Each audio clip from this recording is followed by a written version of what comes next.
Hi, I'm Rachel Ferber. I am on the program team for Convention 2020, but I'm also helping out my dear friend Edna Schrank with the Social Action Project.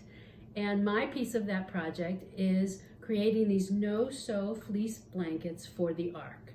And the ARC is a local Jewish social service agency that helps provide stability and safety for families in need in the Chicago area. They go through hundreds of blankets every winter. We're having a cold snap already. It's November and we're sure they've already been giving out blankets. So for convention this year in July, we're going to be asking you to make blankets. You can start them at home now. You can have an event with your sisterhood or your Maj group or your canasta group, and one day maybe make fleece blankets instead of playing cards or Maj. And I'm going to give you the 6 steps to make your blanket. So the first thing is you need to go to your fabric store and buy 2 pieces of fleece. For an adult blanket, which is what we're focused on making, I bought 2 yards of fabric. I buy contrasting fabric. You can see here, this is a blanket I made some time ago. It has contrasting color. And you just ask them to measure you 2 yards. And then when you get home, you want to lay out your fabric and match up the selvage sides. You want the right side out, the wrong sides together. On fleece, it's pretty easy to tell the right side from the wrong side. The pattern on the right side is usually very crisp and clear. On the wrong side, it tends to be fuzzy. It looks like it's not in good focus. That's usually the wrong side of the fabric. So put your 2 right sides out, wrong sides together. Lay it flat. If it's too much for your table, do it on the floor. And match up your selvages. So the selvage on a fleece blanket is this part that rolls. It often also has little teeny holes in it. You can see because that's where it was on, I think, the machine that made the fleece. So you need to cut this off. And the beautiful thing about fleece is it doesn't fray. And in fact, it rolls a teeny bit, but it doesn't fray. It stretches in one direction, but not usually in the other. So match up your selvages, pin it all, and then cut off your selvage. Just go ahead and do your best to cut as straight as you think you can. No one's going to notice because that end is going to get snipped and get tied into these little tassels, and it's what's going to hold the 2 layers of fleece together. So I've already cut off all my selvages, and I pinned my fabric. I pinned it before I cut my selvage.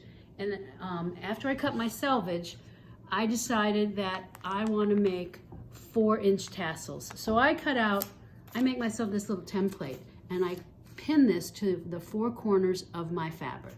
My fabric is pinned together so it won't move. Then I pin this into the corner, and then I cut it out. And so now I have a 4-inch corner. It's 4 inches this way, 4 inches this way.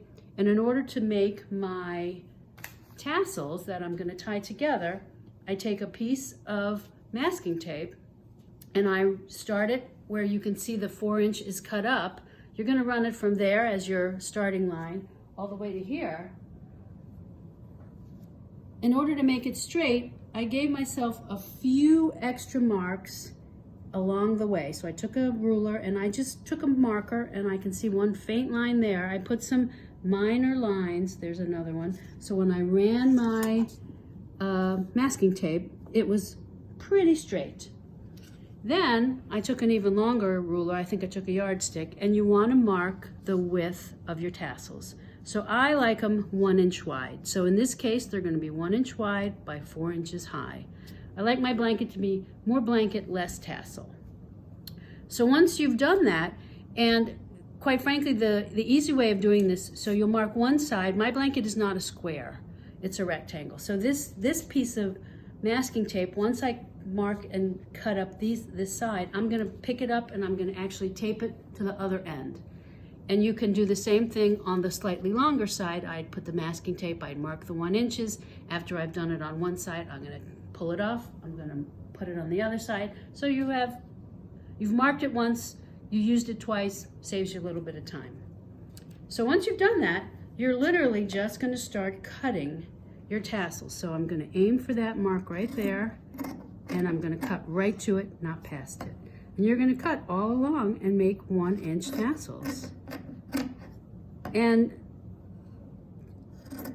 you don't have to worry that they're not exactly exact. You know, this one's a teeny bit off, but honestly, it won't matter a bit, because when you go to tie them, no one will notice. So the way I tie them, so this is a blanket that's been in use in my house for, I think, a couple of years. I untied these so I could show you. I tie it one time over and under, the second time over and under, and I like to pull it tight. And you see, it kind of gets stretched a little bit, but it stays. It keeps the 2 layers together, which with fleece, you'll know that 2 layers of fleece is a really warm blanket. And I don't think these knots are bothersome if you're sleeping or laying on top of them. They're not poking you. They're really fine. And when you wash it, this has been washed loads of times. They stay tied. They don't get in the way. And that's really all there is to it. So, you know, you're going to end up with a blanket like this, tied all the way around. And your project, it might take you an hour to 2, depending on the size of your fleece, how quickly you cut and tie. And if you've got a friend doing it with you, I'll give a shout out to my dear friend Ruth Fisher. She and I have made these blankets for Mary Ellen Bauer's grandchildren together, and we made them for others who had recently been ill and needed to be at home recovering, and we wanted a blanket for their lap. Ruth and I can bang it out in an hour. So it's a great project. Please give it a try. Bring your materials to convention. Come by and tie them. We'll do it together. I hope you enjoy it. I look forward to seeing you in July.